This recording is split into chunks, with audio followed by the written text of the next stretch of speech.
번째 시간입니다. 저희들이 이제 오늘은 여섯 번째 13장에서부터 시작해서 말씀을 보려고 하는데요. 요한복음이 이제 크게 세 부분으로 나눠진 있다라고 그랬죠. 그래서 1장부터 12장까지가 예수님의 이제 사역에 대한 부분, 특별히 요한복음에서는 예수님이 누구신가에 대한 표적을 중심으로 또 증인을 중심으로 또 예수님의 자기 진술을 통해서 이루어졌던 이야기들, 그 내러티브들이 이제 모아서 1장부터 12장까지 이렇게 진행이 됐습니다. 그리고 이제 13장부터는 예수님께서 예루살렘에 오르셔서 바로 이제 뭐 주일날, 월요일날, 화요일날 그런 이야기 건너뛰고요. 요한복음은 붙잡히시기 바로 전날 밤에 있어졌던 제자들과 함께 있었던 그 시간, 그러면서 제자들에게 말씀, 마지막 강화를 했던 그 이야기가 중심이 됩니다. 그래서 13장부터 17장까지가 뭐 마지막 고별설교 이렇게 있습니다. 마지막 만찬과 고별설교. 이때 예수님께서 제자들에게 하셨던 말씀들, 이것에 대한 이야기가 13장부터 시작이 됩니다. 그래서 이제 바로 이제 18장에서 붙잡히시고 재판받으시고 돌아가시는 이야기, 그리고 이제 부활까지가 20장까지인데요. 오늘 이 13장부터 이야기를 살펴보도록 하겠습니다. 그럼 크게 들어가서 다시 보면요. 그리스도의 사랑이라고 2부를 제목을 잡았는데 13장 시작하면서의 이야기의 시작이 그거예요. 예수님께서 자기에게 온 자기 사람을 끝까지 사랑하셨다. 끝까지 사랑하셨다. 이게 이제 13장을 시작하면서 요한이 이야기를 시작을 하면서 꺼냈던 말이에요. 그러니까 마지막까지도 제자들을 향한 사랑, 그리고 이 땅의 백성들을 향한 사랑, 그 사랑의 중심이 돼서 이 말씀들을 우리가 읽어나가고 보게 될 때, 그때 이제 우리가 또 요한복음의 이야기가 또 다른 복음서, 공간복음서하고는 다른 관점에서 이렇게 우리에게 예수님에 대해서 알려주고 있구나라는 것을 알 수가 있습니다. 먼저 이제 13장부터 17장까지 그리스도의 고별설교와 기도에 대한 부분입니다. 이 부분을 들어가서 보면 크게 세 부분으로 나눠집니다. 마지막 만찬이 13장 나오고요. 그리고 이제 14장에서 16장까지가 다락방 설교고, 그리고 이제 17장이 예수님의 마지막 기도예요. 그래서 공간복음서에는 겟세마네 기도가 나오지만, 동산에 가셔서 하셨던 기도가 나오지만, 요한복음에서는 겟세마네 동산 기도가 보다는 이 17장에 예수님께서 마지막 제자들을 향한 기도, 교회를 향한, 성도들을 향한 기도, 자기 자신을 향한 기도, 이 기도에 대한 이야기가 좀 상당히 길게 기록이 되어져 있습니다. 그 가운데 이제 먼저 만찬에 대한 부분 들어가서 보면요. 10장, 13장 시작하면서부터 제자들의 발을 씻기신 이야기로 시작을 합니다.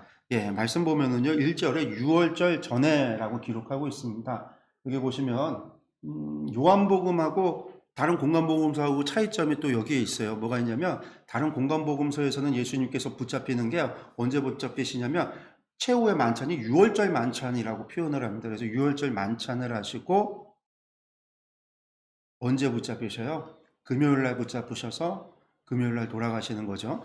그러니까 이제 해가 지면 목요일날 6시쯤 돼서 저녁에 해가 지면 그때부터 금요일날 날짜가 바뀐다고 그랬어요. 유대인들은요.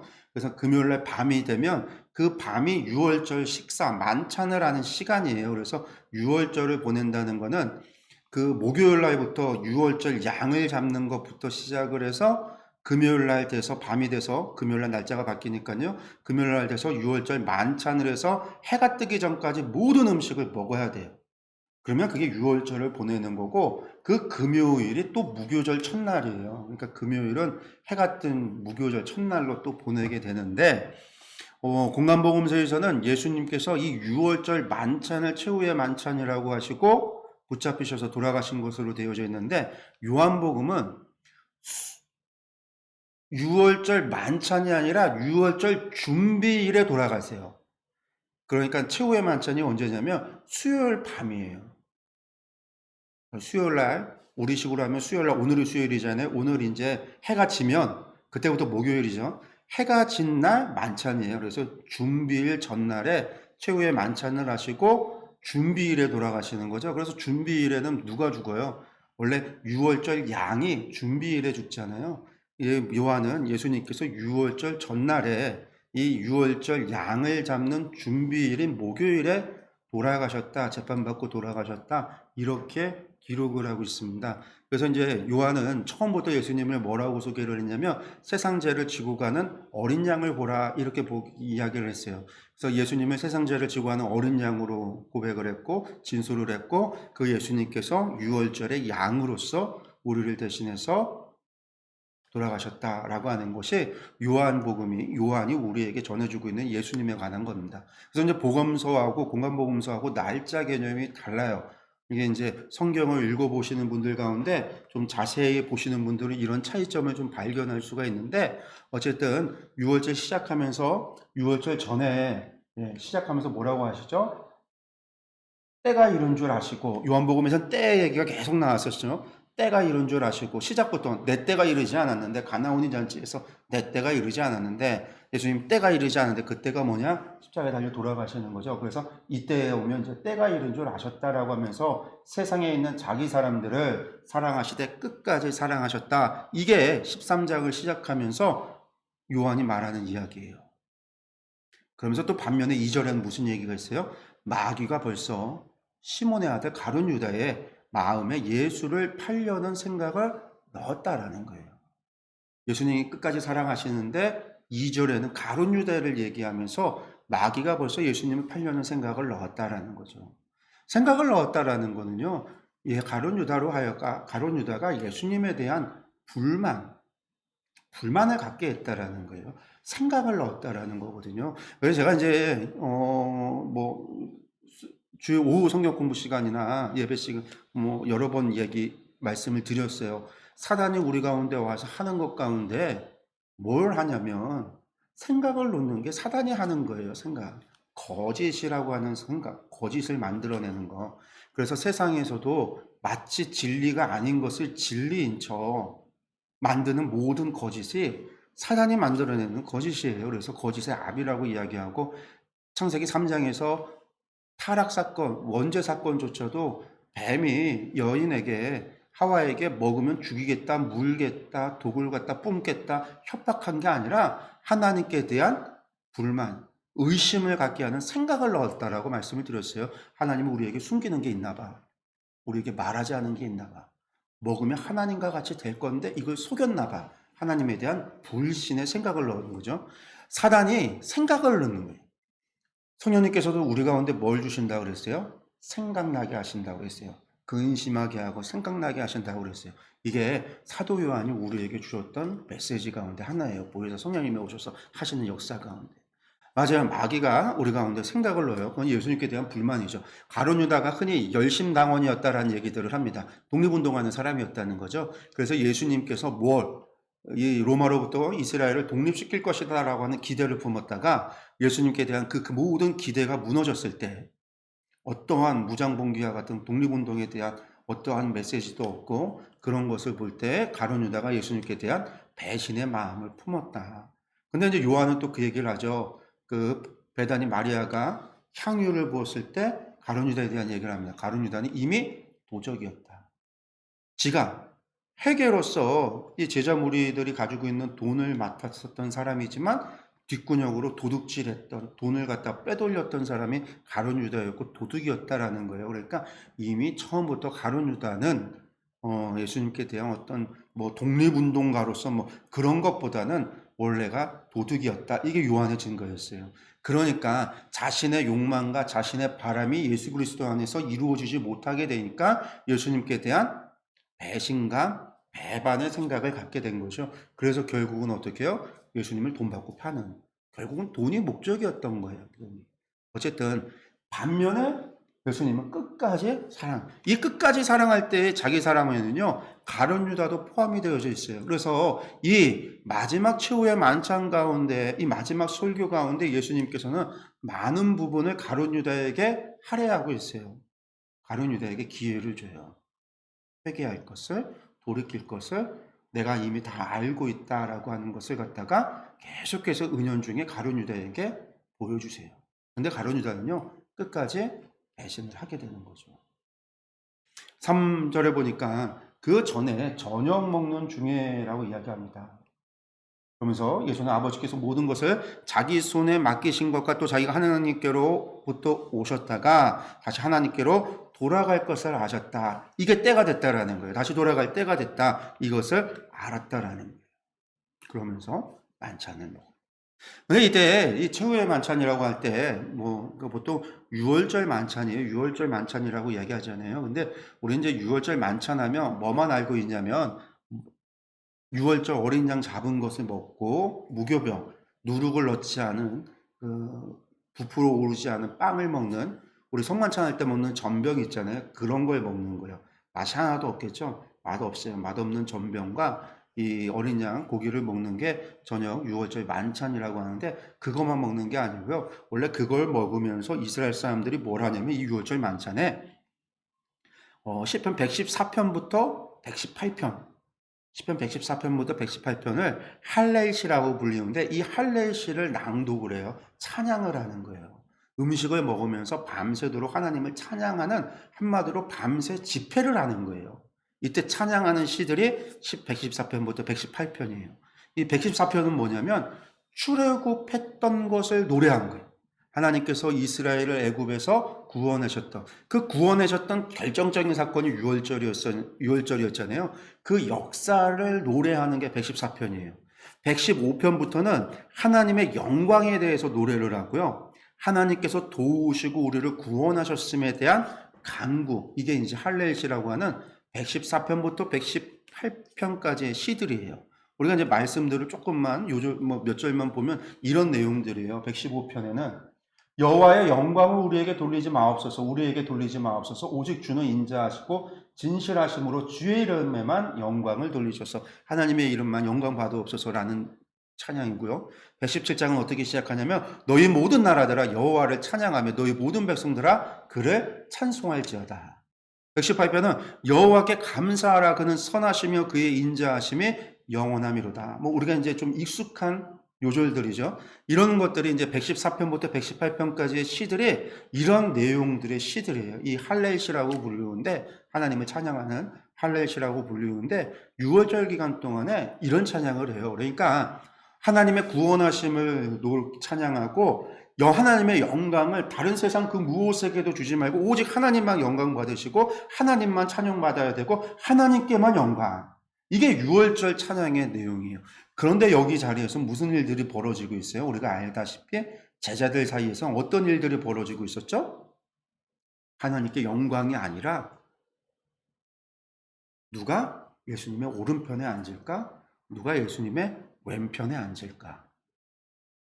여러분들 이게 그들의 관심이에요. 지금 6월절에 하나님의 구원하심을 찬양하고 그들이 하나님 영광 받으십시오라고 하는 찬양이 불려져야 되는 이 6월절 이 만찬 이 마지막 자리에서 제자들의 관심은 하나님의 영광이 아니라 하나님의 영광, 하나님의 뜻이 이루어짐에 대한 노래, 하나님의 구원하심에 대한 찬양이 아니라 자신들의 성공, 자신들의 높은 자리에 앉을 것.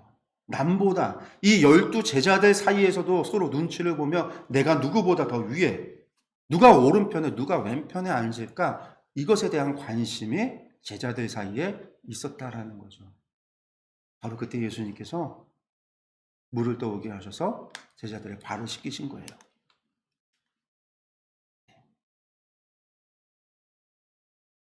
뭐 진흙에 들어갔던 발, 설마 이렇게까지 더러웠을까? 진흙을 밟지 않았으면 이렇게까지 더럽진 않겠지만 당시 이스라엘 사람들의 발은요 결코 깨끗하지 않아요. 깨끗하지 않아요. 제가 단기선교 티베트 단기선교 처음 갔었을 때였어요. 그때 캉댕이라고 하는 곳에 가서 처음으로 이제 마을에 들어가서 침을 놓고 사람들 침도 놔주고 맥 잡고 침을 놔주고 봉사를 하는데 무슨 일이 있었냐면 할아버지 한 분이 이렇게 맞았어요. 그래서 할아버지 한 분이 신발을 벗고 침을 놔야 되니까 손하고 발에 침을 놔야 되니까 신발을 벗었어요. 이미 냄새가 너무 지독해요. 양말도 시커먼 걸 벗었어요. 티베트 사람들이 원래 잘 안 씻습니다. 지금 제가 그때 갔다 온 뒤로부터 제가 선교사 말고 제가 단기 선교 처음 갔었을 때니까 그때부터 지금 한 15년 전인데 15년 전에도 잘 안 씻어요. 거기가 이제 높은 고지대다 고지대고 물이 없어요. 물이 별로 풍족하지 않은 데고 그리고 또 사람이 깨끗이 씻으면 피부가 다 터요. 일교차가 너무 건조하고 심하기 때문에 그래서 안 씻어요. 뭐 진짜 이제 티베트 장족들 좀 물 없는 지역 가면 1년에 한 2번 씻는다 그래요. 그러니 뭐 발 같은 거 씻겠어요, 발. 거기도 우리처럼 신발 벗고 있는 마루 문화이, 그러니까 신발 벗는 거실 문화가 아니라 서양처럼 신발 신고 생활하는, 집안에 침대 있고 신발을 신고 생활을 해요. 그 발이 이제 물티슈를 닦는데 물티슈 수십 장으로 발을 닦고도 깨끗해지질 않아요. 거기다가 그냥 침을 놨어요. 딱딱딱딱 포기를 하고요. 제가 아직도 잊어지지 않는 발인데 이 발이랑 좀 뭐 흙은 안 묻었어도 더러운 걸로 치면 뭐 비슷했던 것 같아요. 근데 당시 로마 시대 때 사람들 샌들 신고 다니고 온갖 오물과 뭐 더러운 것들이 길이 정비되어 있는 게 아니라 그런 생활을 하던 사람들의 발은요, 엄청 더러울 수밖에 없어요. 그래서 집에 들어가면 제일 먼저 하는 게 발 씻는 거라고 그랬잖아요. 그리고 또 왜 그러면 이 사람들이 밥 먹는 문화가 어떤 문화냐면요, 가운데 테이블에 음식을 놔두면 디귿자로 해서 길게 베드, 침대, 우리 같은 침대가 아니에요. 긴 침대, 그러니까 의자, 긴 벤치 같은 의자가 이렇게 디귿자로 있어요. 그럼 거기에서 주인은 그 의자에 누워서 밥을 먹어요. 거기서부터 신분이 정해져요. 누워 있으면 주인이에요. 그러니까 귀족이나 주인이나 높은 계층의 사람들이에요. 거기 의자에 앉아 있으면 주인이 아니에요. 그 좀 못한 사람이에요. 종보다는 낫지만 눕지 못하는 사람이에요. 서서 다니는 사람들은 종들이에요. 종들. 그리고 이제 거지들은 이제 그 보통 문 앞에 저쪽에 있죠. 그래서 사람들이 누워서 밥을 먹어요. 누워서 이렇게 밥을 먹어요. 근데 누워서 발을 당연히 올릴 거 아니에요. 샌들 신은 채로 올려요. 뭐 이제 뭐 벗기도 하겠지만 올려요. 그러면 내가 이렇게 누우면 앞사람 발이 내 머리 쪽에 와요. 아니면 머리를 마주하고 발을 마주할 수 있도록 눕든지, 어쨌든 이 사람이 누워 먹는 자리에 발이 올라야 되기 때문에 반드시 발을 씻어야 되는 거예요. 발을 안 씻으면 식사를 하지 않는 거예요. 하지 못해요. 아니 뭐 발 안 씻고도 밥을 먹을 수 있겠지만 기본적으로 이건 예의가 아닌 거죠. 왜? 누워서 먹어야 되니까. 다 모든 사람이 누워서 먹는 거니까. 그러니까 이제 뭐 우리나라처럼 누워서 먹으면 소라고, 뭐 이제 어른들이 옛날에 아이들 보고 밥 먹고 누우면 소라고 막 그랬는데, 아예 로마 시대는 누워서 먹는 거였어요. 누워서 먹는 거. 그러니까 이제 발을 씻어야 되는데 지금 이 만찬하는 자리에 종이, 그래서 그 집안에 가장 낮은, 가장 천한 종이 발 씻는 물을 길어다가 가져다가 발을 다 씻겨줘야 되는데 발을 안 씻겨줬나 봐요. 그리고 이 집이 뭐 나중에 이제 우리가 보통 이 집을 이제 마가의 집이었을 거다라고 이야기하는데, 그 마가의 집에 손님이니까 마가의 집, 마가 어머니나 아버지가 됐든 뭐 그걸 했어야 되는데 음식을 준비하고 뭘 하느라고 정신이 없었는지 생각을 못 하고 있는 거예요.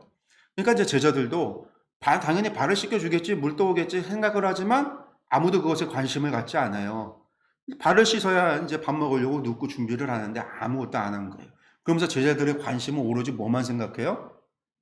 내가 예수님 오른편에 앉을 것이냐 왼편에 앉을 것이냐, 서로 간에 아이씨 저놈의 저 야고보하고 요한하고 저것들이 저런 생각을 가졌어, 엄마까지 동원해서 치맛바람을 일으켜, 혹은 서로 마음속에 그런 불평과 불만을 가득한 그런 상황이었다라는 거죠. 그때 예수님께서 물을 가져다가 이 제자들의 발을 씻겼다라는 거예요. 그러면서 하시는 말씀이에요. 그들의 발을 씻은 다음에 내가 너희에게 행한 것을 너희가 아느냐, 너희가 나를 선생이라 또는 주라 하는 너희 말이 옳도다. 내가 너희의 선생이고 너희의 주다. 그러면서 하신 말씀이죠. 내가 주와 선생이 되어서 너희의 발을 씻었으니 너희도 서로 발을 씻어주는 것이 옳다. 종이 씻어줄 걸 기다리고 남이 해줄 것을, 대접받을 것을 생각하고 누군가가 나를 이렇게 해줄 것으로 생각하지 말고 내가 너희를 발을 씻겨 섬겼듯이 너희가 서로 발을 씻어주는 것이 좋다. 내가 너희에게 행한 것 같이 너희도 행하게 하려고 내가 본을 보였다. 이런 말씀을 하죠. 예수님께서 제자들에게 이제 요때 하시는 말씀들이 계속 그거예요. 높임을 받고자 하는 사람은 낮아질 것이고 낮아지는 사람이 높임을 받을 것이다. 예수님께서 이 땅 가운데 오신 것을 스스로 낮아져서 섬기려 함이지 섬김을 받으려 함이 아니다. 예수님께서 이 땅에서 왕 되고 섬김받기 위해서 온 것이 아니라 도리어 이 땅의 사람들을 아직 죄인 되었을 때 그들을 사랑하사 독생자 예수 그리스도를 보내주심으로 자신의 사랑을 확증하셨다라고 하셨던 하나님, 죄인 되었을 때 예수님 보내주셨고, 예수님 인간들이 죄인 되어졌을 때에 이 땅 가운데 오셔서 우리를 섬겨주셨다라는 거예요. 왜? 사랑 때문에. 그리고 너희가 그렇게 섬기고 서로가 그렇게 사랑하기를 주님이 원하신다라는 거예요. 그게 주님이 이 땅 가운데 오셔서 원하시는 하나님의 백성, 하나님의 나라의 모습이라는 거죠. 그래서 제자들을 말을 시키는 거예요. 그 다음에 이제 13장 21절에서 배신에 대해서 예고합니다. 배신에 대한 예고는 우리가 다 아니까요. 예수님께서 뭐 하세요? 진실로 내가 너희에게 이르노니 너희 중에 나를 팔 사람이 있을 거다. 이 이야기는 뭐예요? 예수님께서 팔자. 가룟 유다가 지금 팔려고 생각이 들어서 이전에 이미 대제사장과 이미 사전에 계획을 다 짰어요. 거래를 다 했어요. 얼마 받고 예수님이 계실 곳을 알려줄 건지, 대낮에 사람이 있을 때가 아니라 한밤중에 아무도 모를 때 몰래 예수님 잡아갈 수 있는 그곳을 알려주기로 다 말을 맞춰놨어요. 그래서 예수님께서 너희 중에 날 팔자가 있다, 그 얘기 하셨으면요, 가룟 유다가 최소한 나에 대해서 이야기하고, 예수님께서 나이가 지금 제사장에게 이런 생각을 하고 있고 이미 이런 계획을 짰다는 걸 알고 있구나, 회개해야 되는데 회개하지 않는다는, 회개하지 않는다는, 이미 예수님을 팔려고 사단이 그 생각에 들어있던 가룟 유다. 예수님은요, 마지막까지 왜 가룟 유다에게 이런 이야기를 할까요? 야, 내가 다 알고 있어. 이거 자랑하려고 얘기한 게 아니에요. 13장 1절, 자기 사람을 사랑하되 끝까지 사랑하시. 가룟 유다가 회개하기를. 아니, 가룟 유다가 회개하고 안 팔면 예수님 안 죽잖아요. 예수님 안 죽으시면 우리 죄 어떻게 해요? 여러분들, 가룟 유다가 아니면 다른 사람이라도 하나님께서는요, 다르게라도요, 대제사장과 그 사람들이 스스로 나서서라도 예수님께서 그들이 예수님을 죽이려고 작정했기 때문에 하나님의 때가 왔으면 그 때에 예수님께서 우리를 대신해서 세상의 죄를 지고 가는 대속의 제물이 되는 거는요, 될 수가 있는 거예요. 가룟 유다 말고는 없다고요? 아니에요, 그거는요. 결론적, 운명적이지 않아요. 가룟 유다는 처음부터 예수님의 팔롬으로 선택받아서 운명받아 태어난 사람, 그렇게 예정된 사람이 아니에요. 그가 그러한 인생을 살아간 거지. 자신의 끊임없는 선택을 통해서 자신의 삶을 자기가 결정한 거예요. 그렇기 때문에 그 죄는요, 오롯이 가룟 유다의 죄인 거예요. 예수님을 판. 다른 누구의, 하나님께서 운명을 그렇게 조져서 하나님의 책임? 그런 게 아니고요. 예수님은 분명하게 이야기했어요. 너희 가운데 나를 팔 자가 있다. 누구입니까? 제자들이 그러잖아요. 그때 뭐예요? 내가 떡을 찍어서 먹여주는, 그리고 누굴 먹여요? 가룟 유다를 먹여요. 아닌 척했지만 예수님 먹여주는 그 떡에 가룟 유다는요, 가슴이 철렁했을지도 모릅니다. 그러나 회개하죠. 그런데 이게 사단의 역사 가운데 하나죠. 사단이라고 하는 타락한 천사가, 우리가 히브리서 1장에 하나님께서 그 얘기를 하셨어요. 이 히브리서 1장에 히브리서 기자는 그렇게 얘기를 했어요. 누가 천사가 타락했다고 해서 하나님께서 천사를 회개하라, 내가 너를 사랑했다라는 말을 한 적이 있느냐? 인간을 향해서만 하나님께서 내가 너희를 사랑한다, 내가 너희를 위하여 내 독생자를 주겠다, 하나님께서 인간을 향해서만 그랬지 천사를 향해서 그런 적이 없다라는 거예요. 천사는 타락해서 회개하지 않았어요. 그게 사단이에요. 사단의 지배를 받는다. 그 생각의 지배를 받는 거죠. 생각의 지배를 받는 사람은요, 회개하지 않아요. 그래서 돌이키지 않아요. 예수님이 말씀하셔도, 예수님께서 지적하셔도요, 돌이키지 않아요. 여러분들, 대제사장과 바리새인들이 전부 다 그들이 사단이 들어서 귀신 쓰여서 그러는 게 아니에요. 그들이 생각에 사로잡혀 있기 때문에, 자신들의 욕망과 욕심과 기득권과 이데올로기에 사로잡혀 있기 때문이에요. 이데올로기에 사로잡혀 있어서 그들의 입술로는 하나님을 얘기하고요, 그들의 입술로는 말씀을 이야기하고요, 그들의 입술로는 하나님의 사랑을 이야기하지만 자신들의 욕심과 이데올로기와 사상에 잡혀 있으면 그들의 말하는 그 성령의 말씀으로 뭐래요? 사람을 쳐 죽이는 거예요. 그게 사람. 그러니 시사장 31절에 예수님께서 뭘 하시냐면 세 계명을 주시는 이야기가 나옵니다. 세 계명을 주시죠. 예. 세 계명을 너희에게 주노니 서로 사랑하라. 내가 너희를 사랑한 것 같이 너희도 서로 사랑하라. 너희가 서로 사랑하면 이로써 모든 사람이 너희가 내 제자인 줄 알리라 라는 거예요. 그래서 세 계명이라고 하는 것을 다시 한번 주시는데 이건 뭐 공간복음서나 다 나오는 이야기들이죠. 그래서 율법을 완성하셨습니다. 어떻게 완성했어요? 마음을 다하고 뜻을 다하고 목숨을 다하여 너희 하나님 사랑하라. 그리고 내 이웃을 내 몸과 같이 사랑하라. 서로 사랑하라. 형제를 사랑하라. 율법이라고 하는 것이 결국은 하나님을 사랑하고 이 땅에 사랑을 행하는 것이 율법의 완성이에요. 우리가 율법을 뭐 어떤 거창한 것으로 생각을 하는데요. 그런 게 아니라 이 땅에서 서로가 서로를 사랑하고 섬기며 살아가는 것. 그렇게 살아가면 이 땅에 뭐가 이루어질까요? 샬롬이라고 하는 것. 평강이 이루어지겠죠. 이 땅의 모든 분쟁과 다툼은 어디서 일어날까요? 사랑하지 않기 때문에. 서로가 서로를 섬기지 않기 때문에. 서로를 지배하려고 들기 때문에요.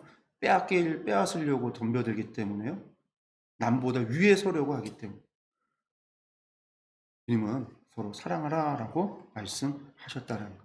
그러고 나서 이제 베드로가 보면 이제 요 말씀 다음에 38절까지 이어진 것 중에서 36절, 37절, 38절에 베드로가 부인할 것에 대한 이야기를 하세요.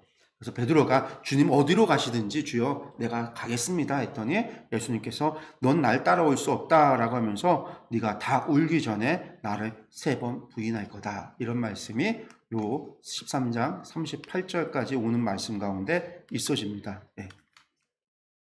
이 말씀이네요. 베드로가 이르되 어디로 가시나이까 했을 때 어디든지 가겠습니다 했지만 예수님께서는요 닭이 3번 울기 전에 내가 나를 3번 부인할 거다라는 말씀을 하세요. 예수님 그러니까요 우리가 생각해 보세요. 부인할 것도 알아요. 팔아버릴 것도 알아요. 배신할 걸 알아요. 알면서도 예수님 그들을 누구 뭐 했다고요? 자기 사람을요 끝까지 사랑. 여러분들 이게 하나님의 사랑인 거죠. 배신할 걸 알고도 끝까지 사랑하시는 거.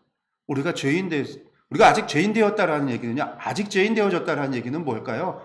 하나님 앞에 돌아서지 않았다라는 거예요. 회개하지 않았다라는 거예요. 우리는 여전히 하나님을 대적하고 하나님을 배신하고 배반하고 하나님을 적대하고 있는데 그런 우리를 하나님 사랑하셨다라는 거예요.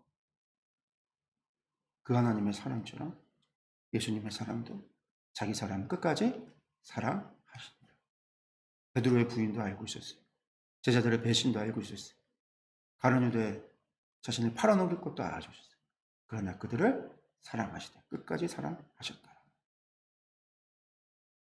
그 다음에 이제 14장부터 다락방 설교, 이제 강화죠. 예수님께서 이제 제자들에게 하시는 설교가 16장까지 이어집니다. 이 설교가 4가지 정도의 이야기가 나오는데 첫 번째는 6번째 진술이에요. 우리가 이제 7가지 표조, 7증인, 7진술이라고 그랬잖아요. 이 마지막에 2가지 진술이 마지막 2가지가 나오는데 6번째 진술이 나는 길이요, 진리요, 생명이다라는 거였어요. 그 다음에 이제 보혜사 성령님을 약속해 주시고요. 그리고 7번째 진술, 나는 참 포도나무다라고 하는 말씀을 하시고 나서 다시금 보혜사 성령님께서 오셔서 무엇을 하실 건지, 보혜사 성령님이 오셔서 하실 일들, 그 사역이 무엇인가에 대해서 가르치는 것이 이 다락방 설교예요. 그래서 이제 4가지가 길이요 진리요 생명이다, 보혜사 성령님을 약속하고, 나는 참 포도나무다, 성령님께서 오셔서 하실 일들을 설명한다. 이렇게 진행이 됩니다. 우리가 이제 들어가서 보면은요, 6번째 진술이죠. 너희는 마음에 근심하지 말라라는 말씀으로 시작을 해요.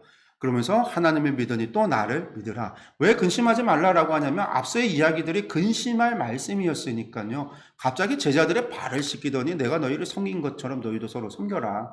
그러면서 새 계명을 주겠다. 여러분들 계명이라고 하는 거는요. 하나님께서 누구에게 줬어요? 모세를 통해서 이스라엘 백성에게 줬어요. 그러면서 그 계명에 1.1핵이라도 더하거나 빼면은요, 그 모든 저주를 받는다라고 그랬어요. 계명을 그래서 더하거나 뺄 수도 없는 거예요. 물론 구전율법이라고 하는 것들을 만들어내지만 율법과 계명은 하나님이 주신다라고 하는 게 이스라엘 사람들이 갖고 있는 믿음이에요. 이게 만약에 바리새인들의 귀에 들어갔다면 그날로 예수님 또 잡으려고 죽이려고 달려들었을 이야기예요. 왜? 하나님 예수님께서 계명을 주신다라고 하니까 새 계명을 주겠다. 하나님이 주신 계명은 뭐고 헌계명이고 새 계명을 주냐. 이거는 엄청난 신성모독이라고 달려들었을 거예요. 그런데 지금 예수님께서 세계명을 주겠다라고 말씀하셨죠. 너희 가운데 나를 팔 자가 있다라고 이야기하셨죠. 베드로를 향해서 네가 나를 닭 울기 전에 3번 부인한다고도 이야기했죠. 그러니까 제자들 가운데 마음속에 불안감과 근심이 일어날 수밖에 없어요. 그래서 이제 시작을 하면서 하시는 말씀이에요. 너희 마음에 근심하지 말라. 하나님 믿으니 또 나를 믿어라. 그리고 그 앞에서 주님께서 떠나신다고 그랬잖아요. 그 너희가 나와 함께 할 수 없다. 예수님께서 내 아버지 집에 거할 곳이 많도다. 그렇지 않으면 너희에게 일렀으리라. 내가 너희를 위해서 거처를 예비하러 간다. 걱정하지 마. 근심하지 마. 그냥 나를 믿고 하나님 믿고. 나는 왜 가냐면 너희를 위해서 거처를 예비하러 가는 거야. 가서 너희를 위해서 거처를 예비하면 그때 다시 너희를 다시 와서 너희를 내게로 영접해서 나 있는 곳에 가게 하겠다. 걱정하지 마.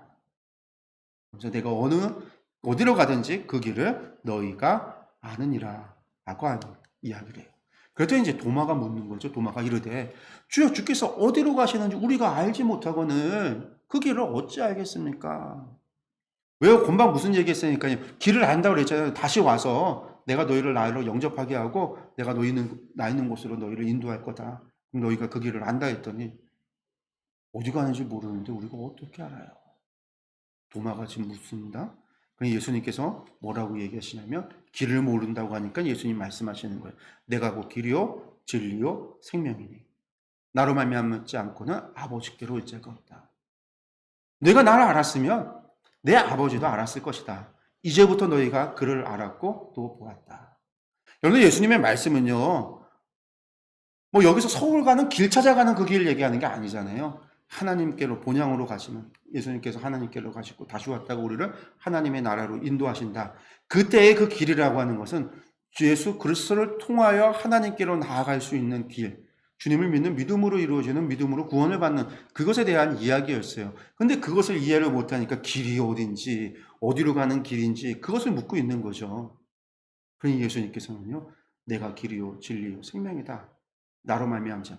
이 얘기는 예수님은 길이고 그게 아니라 예수님을 믿음으로 말미암아 하나님께로 간다. 예수님은 믿음으로 말미암아 구원에 이를 수 있다. 예수님만이 우리의 믿음의 대상이 되어지고 예수님만이 우리의 구원이 되신다라고 하는 것을 이야기하고 있는 거예요. 그래서 이제부터 예수님을 알면 하나님을 알 수, 예수님을 믿으면 하나님을 믿을 수 있고 예수님을 믿으면 구원에 이르를 수 있고.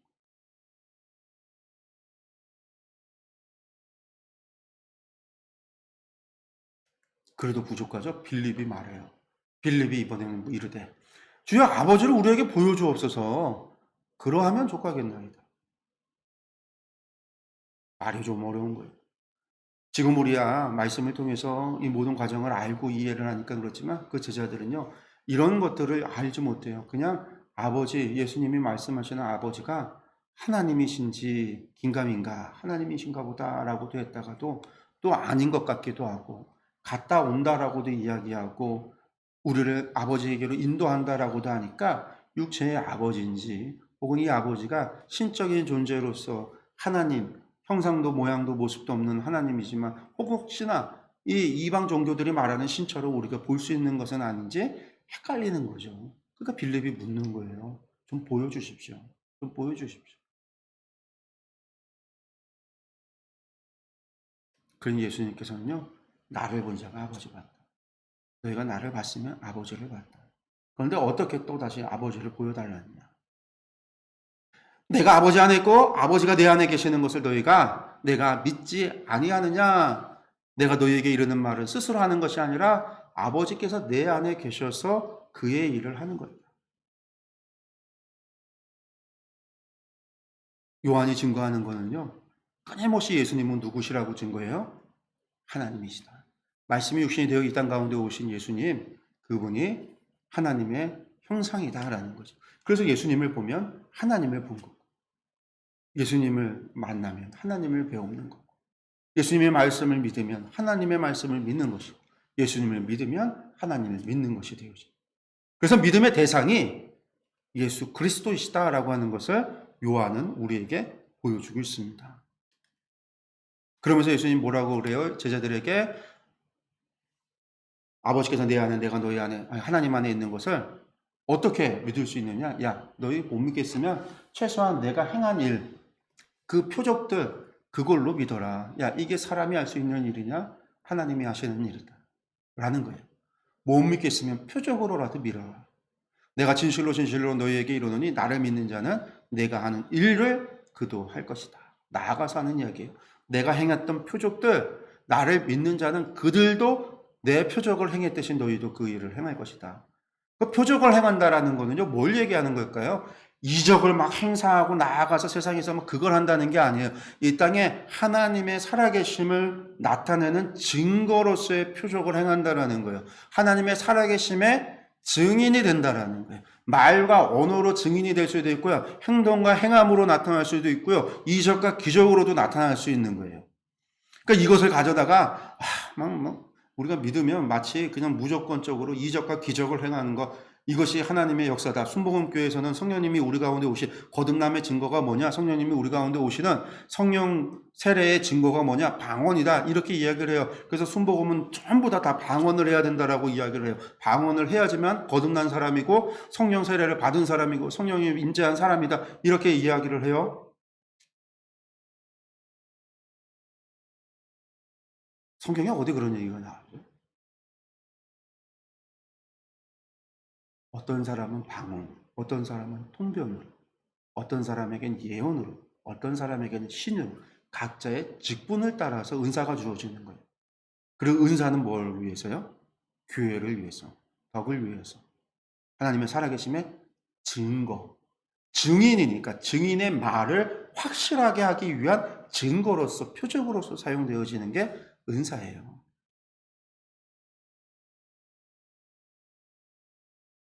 그거하고 아무 상관없는 은사는, 하나님이 살아계신 분하고 상관이 없는 은사는 하나님이 허락하시는 은사가 아니에요. 그래서 이제 은사주의로 빠지게 되면 은사주의가 나쁜 게 아니라 은사는 하나님의 살아계심의 증거가 되고 우리의 믿음을 성장시키는데 아주 좋은 것이 되지만, 많은 사람들이 은사주의 빠져갖고 어떻게 돼요? 하나님의 말씀보다, 하나님을 예배하는 하나님의 말씀보다도 자신이 받는 직통 계시가 더 중요하고, 마치 직통 계시를 통해서 나는 하나님과 특별하게, 그래서 나는 세상 사람들과 다른 기독교인들과 나는 영적인 우월감을 가지고 있는 존재로서의 교만함에 빠지는 경우가 열은 대부분의 사람들이 그렇게 빠져요. 그래서 은사 이야기하는 사람들 치고 겸손한 사람을 못 봤어요. 겸손한 사람. 남들 정죄하기에 바쁘고, 남들 입으로 판단하기에 바쁘고.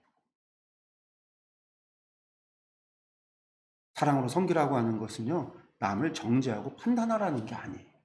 하나님의 은사를 주는 거는요, 사랑으로 섬기고 교회에 덕이 되라고 주시고, 하나님의 증거, 살아계시면 증거를 위해서 증인으로서의 역할을 감당하라고 주시는 거지, 자신의 영적인 교만함을 위해서 주시는 게 아니거든요. 그러니까 이러한 것들을 어떤 사람에게는요, 은사가 어떤 경우에는 방언을 안 나올 수도 있어요. 뭐 누구든 뭐 다 방언 한다고 그러는데 방언 못 받는 사람들도 있을 수 있어요. 은사가 없을 수도 있어요. 그 은사가 없으면 하나님께서 안 계시는? 아니죠. 제가 그랬잖아요. 성령님이 우리 가운데 계신 증거는요, 성령님이 우리 가운데서 하나님의 아버지라고 고백하게 하고, 예수님을 주님으로 고백하게 하고, 우리로 하여금 삶을 돌이켜 회개하게 하며, 우리가 걱정하지 않을 일들을 향하여 근심하며 하나님의 나라와 의를 위해서 염려하게 하고 기도하게 하고 생각나게 하는 그 모든 역사가 성령님께서 우리 가운데 계신 살아계심의 증거다라고 말씀드렸어요. 나의 영적인 분위기에 따라서가 아니라, 나의 상태에 따라서가 아니라 하나님의 말씀, 객관적인 말씀 안에서 우리가 우리 자신을 돌아볼 때 우리의 신앙에 흔들리지 않거든요. 그러니까 우리가 그런 것들을 좀 기억을 해야 되는 부분들입니다. 그리고 나서 이제 또 뭐라고 얘기해요? 너희가 내 이름으로 무엇이든지 구하라 내가 행하리니 이는 아버지로 말미암아 아들로 말미암아 영광을 받으시게 하려 함이라. 내 이름으로 무엇이든지 내게 구하면 내가 행하리라. 너희가 나를 사랑하면 나의 계명을 지키리라. 재미있어요. 뭐가 재미있냐면요, 여기서 뭐라 해요? 나를 믿는 자 그도 그 일을 할 거다라고 했겠죠. 나를 믿어라라고 하는 말 다음에 나온 이야기예요. 무슨 얘기가 나왔어요?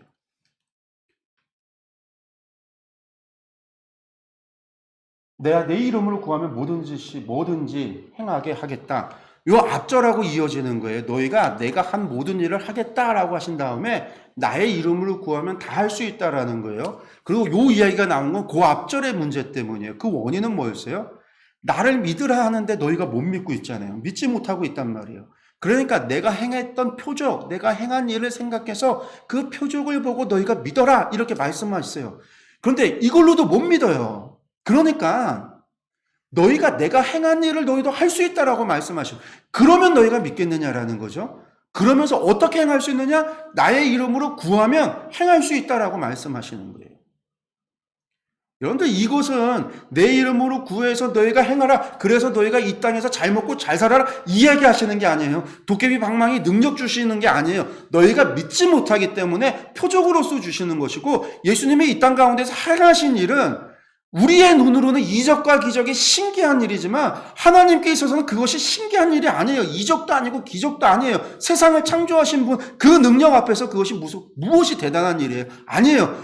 하나님이, 예수님이 그 일을 행하신 이유는 믿게 하려고 하는 표적과 증거로서 행하신 일이에요. 우리가 하나님의 백성으로 믿음을 갖게 하기 위해서 하나님께서 행하게 하시는 거예요.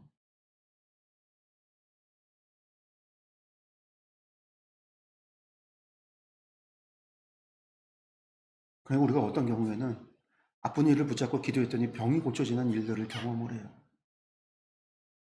그 경험을 통해서 어떻게 돼요? 아픈 이가 고쳐져서 그 사람도 믿음이 성장할 수도 있고, 기도해서 병을 치료했었던 그 기도했었던 사람도 신앙이 성장하는 일들도 있을 수 있어요. 우리의 믿음이 성장을 위한 하나님의 살아계심의 증거로서 작용을 하면서 그런 일들도 있어요. 그런데 어떤 경우는요, 기도해도 병이 안 고쳐져요. 하나님이 살아계시지 않기 때문이 아니라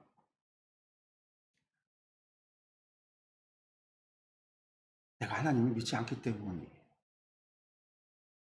병 고쳐줘도요, 믿음의 변함이 없어요. 삶에 하나님이 부어주는 은혜와 복이 어느 순간 그러니까 그냥 무덤덤해져 버리는 사람들이 있어요. 신앙이. 자기가 신앙생활 오래 했다라고 하는 사람들 가운데 기도하고 병 고쳐주고 기도하면서 방언하고 예언도 보고 막 여러 가지 경험들을 하면서 옛날에 과거에 많은 간증거리를 안고 살았던 사람들이요, 어느 순간 신앙생활을 오래 하면서 점점점 하나님을 향한 체험이 사라져요. 그리고 늘 옛날 얘기만 해요. 10년 전 얘기, 20년 전 얘기. 첫 하나님 만났을 때 얘기. 옛날에. 그런 사람들은 왜 그러냐면요, 더 이상 그걸 통해서 하나님을 더 사랑하기로 사모하고, 하나님을 사랑하고, 하나님을 섬기고, 하나님을 믿고, 그렇게 살아가야지라고 하는 신앙의 마음이 잃어버렸기 때문에 그래요. 그냥 나는 구원 받았어. 나는 이렇게 살아가. 난 복 받은 사람이야. 나는 하나님 더 사랑해야지라는 간절함, 하나님을 향한 섬김에 대한 간절함, 막 영과 진리로 예배함에 대한 간절함, 이런 것들이 없어요. 나는 어느 정도 실컷 경험할 거 다 경험했고, 나는 그 정도 했으면 나는 믿음으로 난 충분히 구원받을 수 있어. 말은 그렇게 하지만 내 잠재의식 속에 그런 생각을 가지고요, 그렇게 신앙생활의 모습은 똑같아요. 맨날 예배 드리고요, 기도하고요, 정한 시간에 나와서 새벽 기도하고, 막 나와서 저녁에도 기도하고, 막 그렇게 기도하고 생활도 해요. 그런데 보면 삶이 입술로 사람들 막 욕하기도, 막 헐뜯기도 하고, 보면은 덕이 되지도 않고, 막 사랑으로 섬기고 하나님을 향한 사모한 거 열심히, 그런 건 없이 그냥 습관적으로 매일같이 하던 식으로 쳇바퀴처럼 그냥 그렇게 그대로 가는, 물론 그 사람들이 그런 게 없는 게 아니에요. 그러다가 또 어느 때는 기도하다가 통곡도 하고 울기도 하고 눈물도 흐르고 또 예배 때 또 감동을 받기도 하고, 그런데 변함없어요. 여러분들, 그런 사람들한테는 더 이상 표적과 증거 나타나지 않아요. 왜? 그런 표적과 증거 나타나도요, 그것이 하나님을 향한 간절함이나 믿음이나 성장이 되는 증거가 되지 못하기 때문에, 내가 누려야 될 것 당연히 누린 거고, 받아 누릴 것 누린 거고, 나는 충분하다라고 생각하는, 이것도 자기 신앙 교만이에요. 신앙의 교만. 근데 실제로 이게 너무 많아요. 신앙의 교만은. 뜨거움과 나의 열정과 사랑을 잃어버린 사람들에게 다 나타나는 거예요.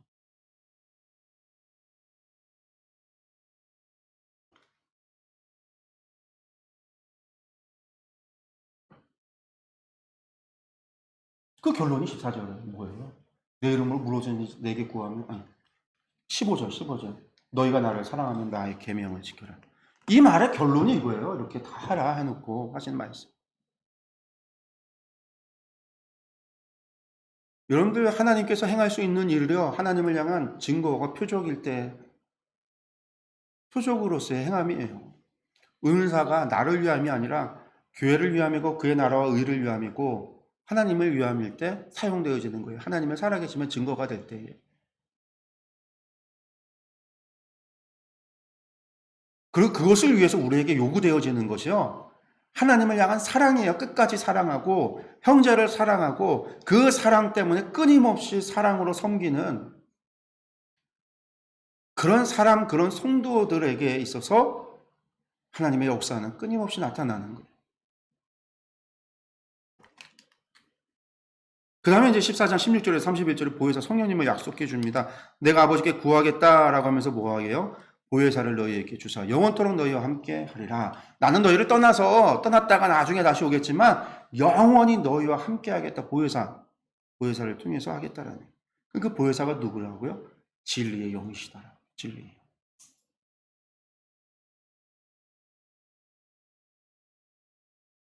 그가 우리와 함께 하시겠다라고 말씀하시죠. 그러면서 내가 너희를 고아와 같이 버려두지 않고 너희에게로 반드시 돌아오리라. 조금 있으면 세상에 나를 못 보겠지만, 왜? 예수님 돌아가시고 이제 하늘나라로 올라가실 테니까요. 그러나 너희는 나를 보게 될 것이다 하면서 그날에 너희가 나를 볼 때이죠. 내가 아버지 안에, 너희가 내 안에, 내가 너희 안에 있는 것을 너희가 알리라. 그때 우리 안에 있다라는 거, 우리가 주 안에 있다라는 거, 그렇게 영원히 함께함에 대한 약속을 하고 계시죠. 그러면서 21절에 또 무슨 말씀을 해요? 내 계명을 지키는 자라야 나를 사랑하는 자다.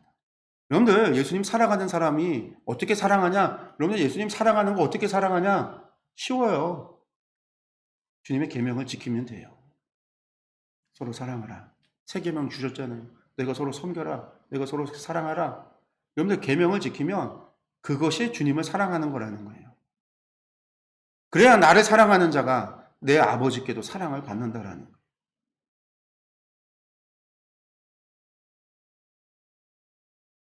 그러니까 가룟 유다가 묻습니다.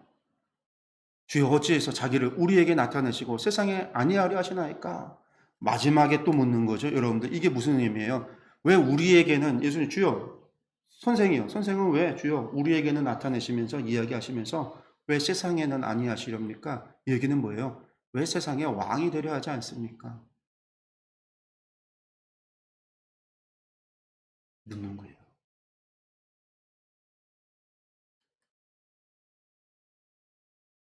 가룟 유다가 어떤 생각을 가지고 예수님을 접근했고 예수님께 무엇을 기대했는지 우리가 알 수 있는 거죠. 예수님께서 말씀합니다. 나를 사랑하면 내 말을 지키리. 나를 사랑하면 내 말을 지킨다. 내 아버지께서 그를 사랑하실 것이고 우리가 그에게 가서 거처를 그와 함께 할 것이다. 그러나 나를 사랑하지 아니하는 자는 내 말을 지키지 않는다. 간단해요. 예수님의 말씀이 어려운 게 아니에요. 진리가 어렵지 않아요. 진리는 단순하고 보편적인 게 진리예요. 누구에게나 어느 시대거나 어떤 사람에게서나 어떤 장소에거나 진리는 진리여야 돼요.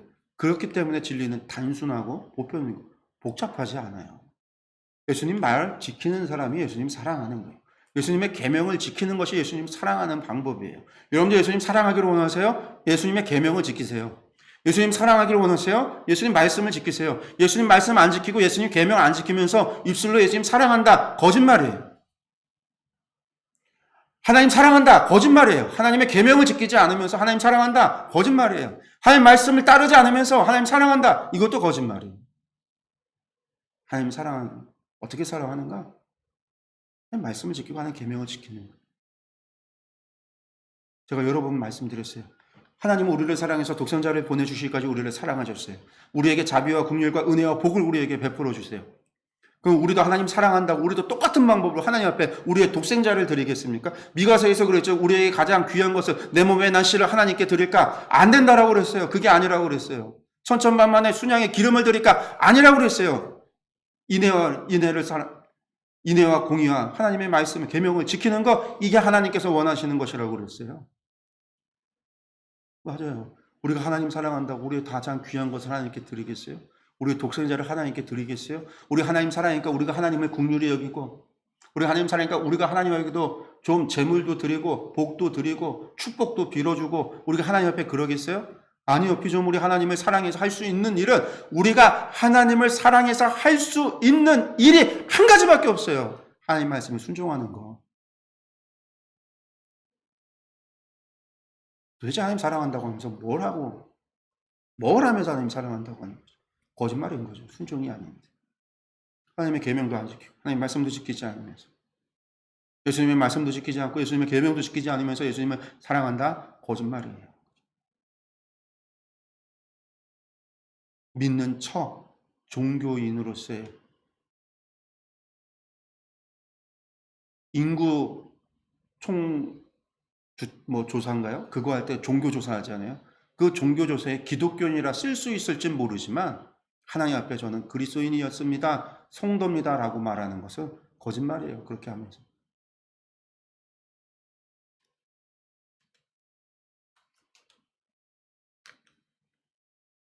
그러면서 보혜사 성령님을 다시 이야기하시죠. 네.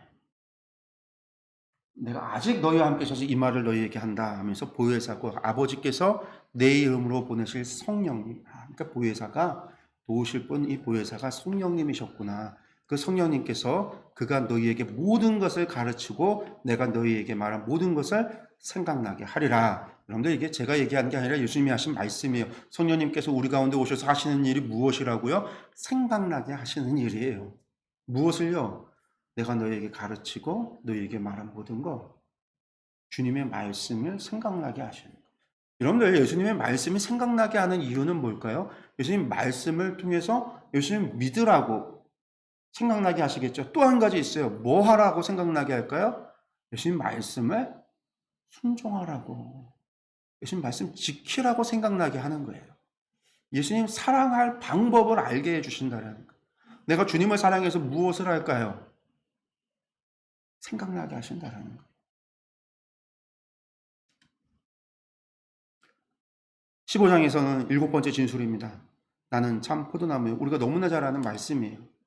내 안에 거하라, 나도 너희 안에 거하리라. 이 이야기 앞에서도 그랬죠. 주님께서 아버지 안에, 아버지가 주님 안에, 주님께서 우리 가운데 있다. 내가 너희 안에, 너희가 내 안에 있다라고 하셨던 말씀 똑같이 합니다. 그러면서 이것을요, 포도나무 비유를 통해서 이야기해요. 가지가 나무에 붙어 있지 않으면 스스로 열매 맺을 수 없다. 여러분들, 열매 맺을 수 없다라는 얘기는요, 가지가 나무에 붙어 있지 않으면 생명을 잃은 거예요. 우리가 하나님과 어느 정도로 가까이 있어야 그리스도인으로서의 온전한 생명을 누리고 사냐면요, 우리가 열매를 맺을 수 있냐면요, 붙어 있어야 돼요. 주님과 우리의 관계가, 친밀도가 그냥 일주일에 주일에 한 번 만나서 만나는 그처럼 친밀도로 되어지는 게 아니에요. 붙어 있어야 되는 거예요. 떨어지고 쪼개져 있으면요, 생명을 공급받지 못해서 열매 맺을 수 없어요. 붙어 있어야 된다라는 얘기예요. 그만큼의 친밀함, 주를 향한 친밀함이 있어야 되는 거예요. 나는 포도나무에 보이는 가지라. 그가 내 안에, 내가 그 안에 거하면 사람이 열매를 많이 맺나니 나를 떠나서는 아무것도 할 수 없다. 아무것도 할 수 없다.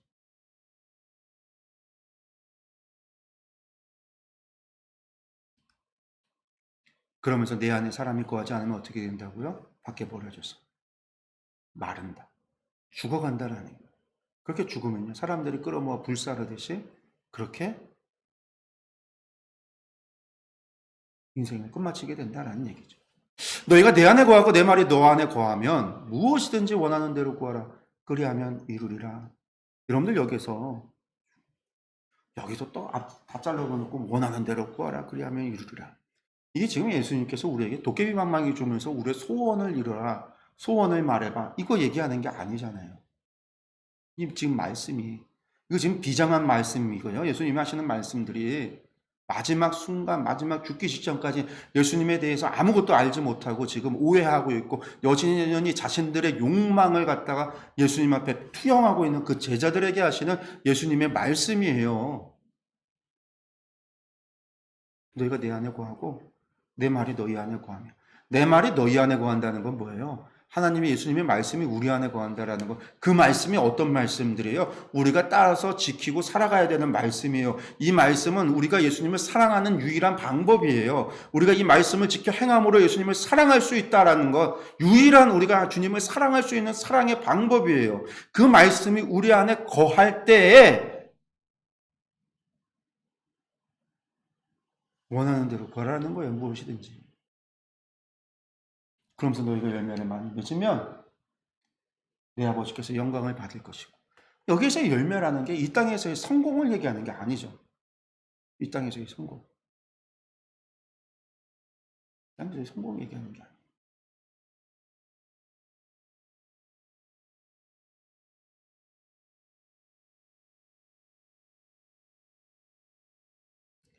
생명의 열매.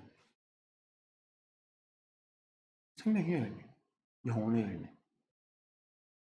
전도의 열매. 우리 삶을 통한 우리의 이 땅에서 살아가면서 있어졌던 주님의 백성으로서 하나님의 자녀로서 이 땅에 우리가 살아서 맺게 되는 열매들. 하나님의 살아계심의 증거들. 여러분들 그것이 맺게 된다는 거예요. 그러면서 아버지께서 나를 사랑한 것 같이 나도 너희를 사랑하였으니 나의 사랑 안에 거하라. 그러면서 뭐라고 합니까? 10절에 내가 아버지의 계명을 지켜 그의 사랑 안에 거하는 것 같이 너희도 내 계명을 지키면 내 사랑 안에 거하리라. 똑같죠? 아까 얘기했던 건 똑같은 말씀이에요. 내 계명을 지키면 내 사랑 안에 거한다. 내 계명은 뭐예요? 내가 곧 너희를 사랑한 것 같이 너희도 서로 사랑하는 이것이다. 말씀이 한결같이 지금 이루어지고 있는 거예요. 그리고 이것을 내가 너희에게 명함은 뭐 때문에 그래요? 너희로 서로 사랑하게 하려 함이라. 너희로 서로 사랑하게 하려고 이것을 명한다라고까지 말씀하고 계세요. 그러니까 포도 비유도 이걸 가지고 하시는 이야기예요. 이것을 가지고. 그러고 나서 이제 보혜사 15장 26절에서 16장 33절까지가 보혜사 성령님께서 오시면 무엇을 하시는가? 성령의 사역에 대한 이야기를 하고 있습니다.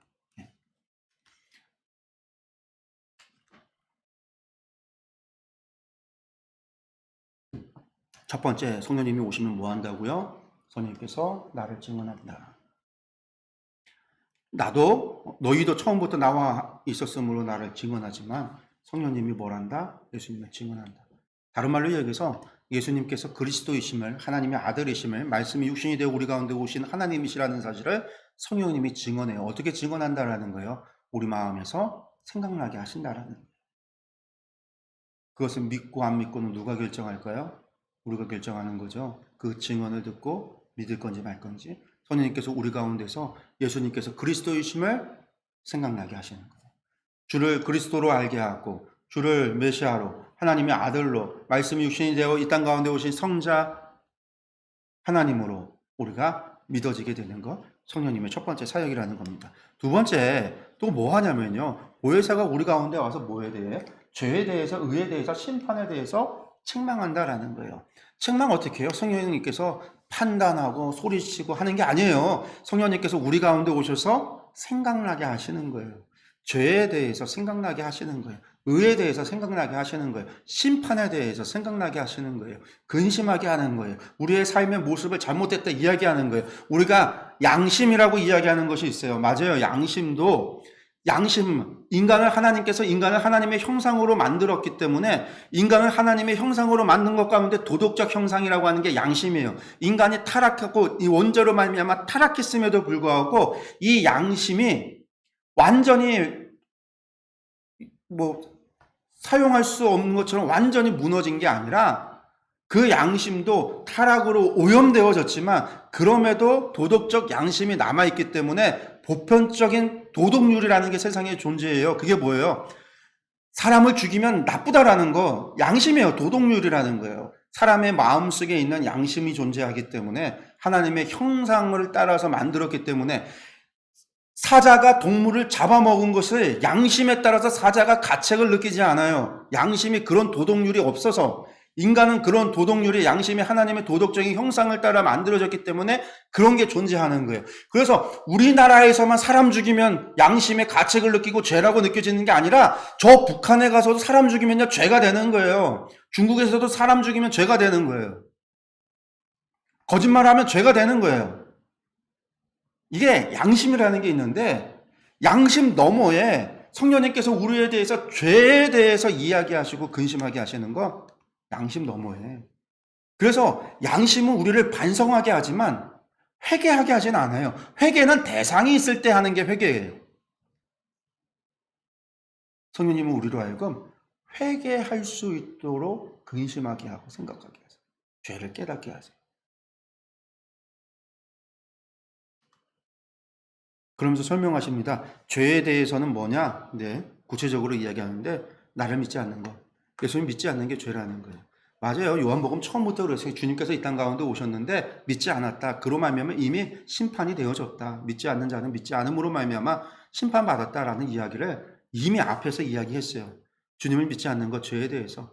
의에 대해서라는 것은 뭐냐면 아버지께로 내가 가니 너희가 다시 나를 보지 못한다. 이게 의에 대라는 거예요.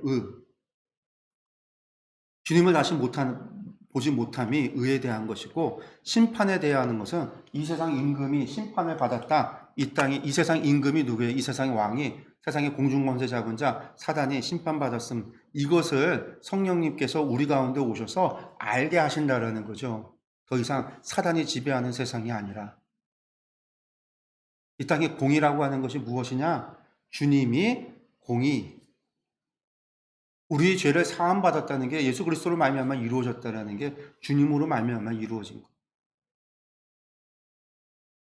그런데 내가 아직도 잃을 것이 많지만 너희가 감당하지 못하겠다. 성령님께서 그러니까 우리 가운데 오셔서 뭘 하시냐라고 이야기할 때 죄에 대해서, 의에 대해서, 심판에 대해서 세상을 책망하신다.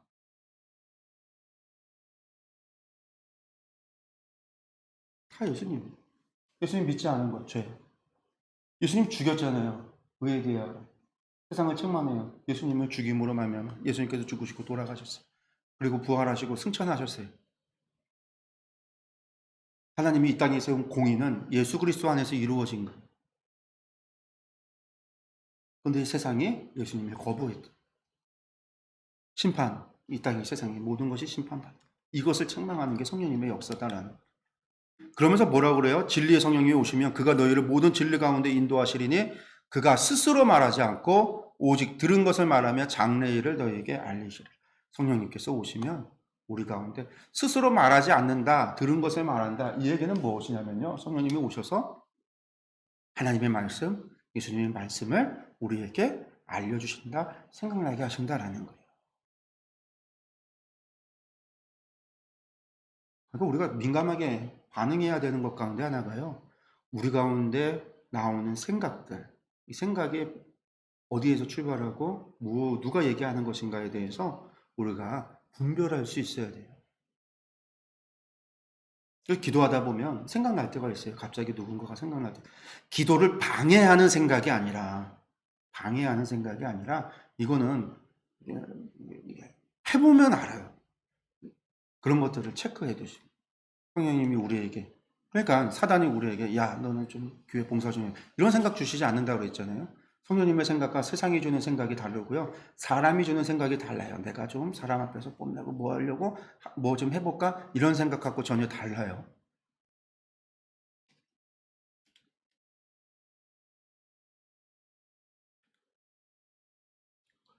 그래서 성령님께서 우리 가운데 오심에 대한 이야기하고 마지막으로 제자들에게 담대할 것을 이야기합니다. 내가 세상을 이겼다. 이게 설교 마지막의 이야기예요. 내가 세상을 이겼다. 걱정하지 말고 담대하라. 왜냐하면 이제 예수님 붙잡혀서 재판받고 돌아가실 때 제자들이 얼마나 두려워하겠어요? 이것에 대해서 염려하기 때문에 마지막까지 담대하라 라는 말씀으로 이야기를 끝내요. 그리고 나서 이제 예수님 17장에 예수님의 기도하시는 이야기가 나오는데요. 예수님 자신을 위해서 기도하시고요. 제자들을 위해서 기도하시고요. 미래의 성도들, 하나님 백성을 위해서 하는 기도, 이렇게 자신을 위한 기도, 제자들과 백성들, 성도를 위한 중보의 기도를 하시는 것으로 마지막 기도의 내용이 끝이 납니다. 들어가서 보면은 예수께서 이 말씀 마치시고 여기 보시면요. 겟세마네 동산에 가셨다라는 이야기가 없죠. 눈을 들어 하늘을 우러러 이르시되 아버지여 때가 이르렀사오니 이르렀습니다.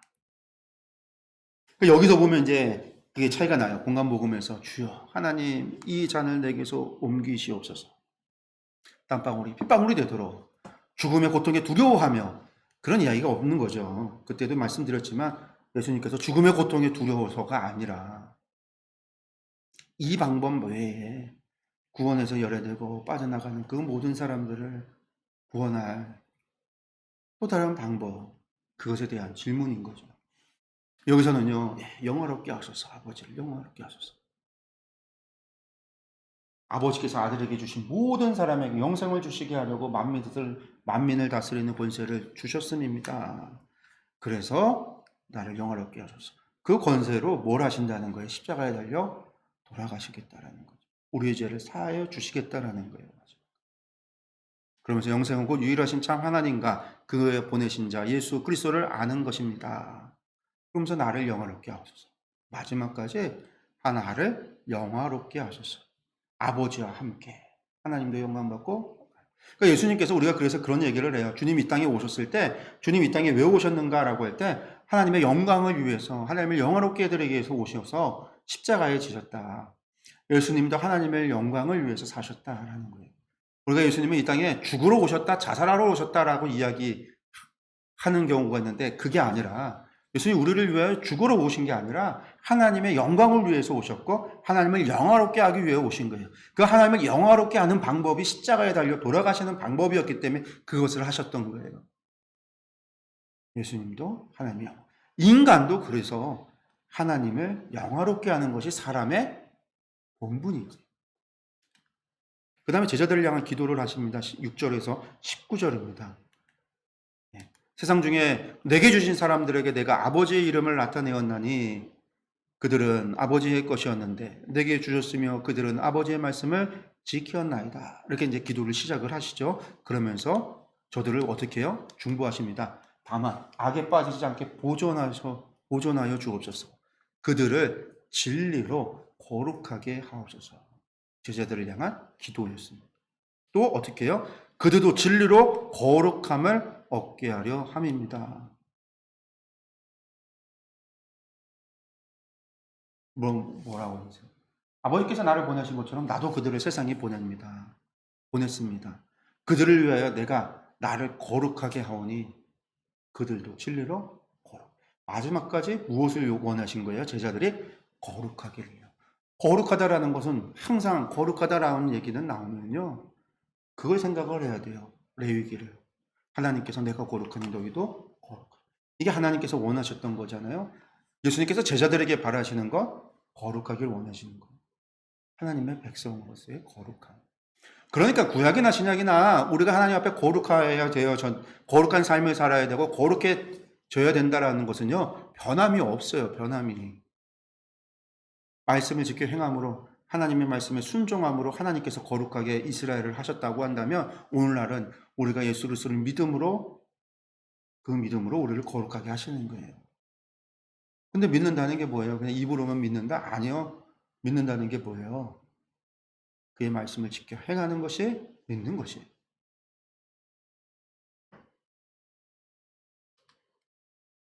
그 다음에 이제 17장 20절에서 26절에 이제 미래 성도들을 향한 기도를 하십니다.